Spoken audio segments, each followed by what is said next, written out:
I'm sure that we have all been instructed to create an interactive notebook at least once in our lives, but how much thought have we really been putting forth into analyzing the purpose of these outputs? In this first section of this presentation, I will be covering the definition and purpose of outputs, as well as analyzing the two most commonly used outputs.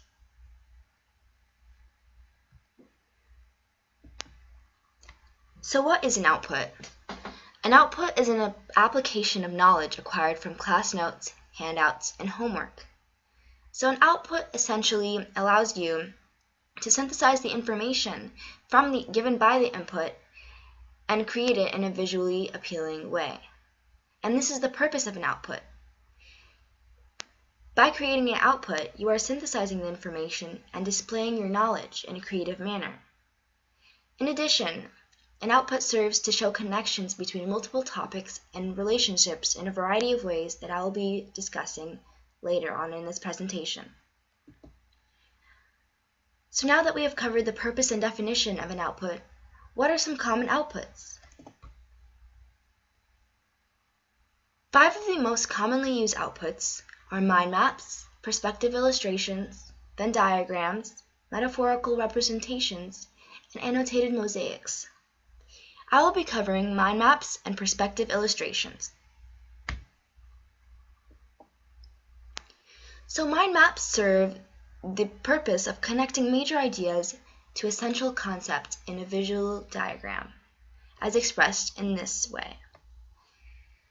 The center of information here is on health, and from health there are 5 large branches which categorize into smaller sub-branches, which in turn break off into smaller categories. So the main point here is that each major branch serves to connect major ideas of health in a progressive way.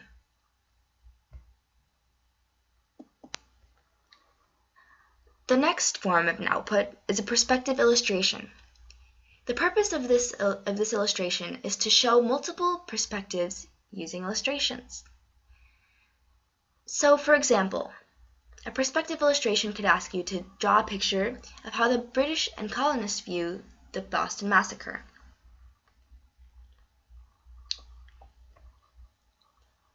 So from these two perspectives, we can conclude or analyze from the colonist perspective that the British were viewed as inferior, whereas the colonists were viewed as weak and powerless. And in a contrasting perspective, the British perspective shows an equally angry set of rivals.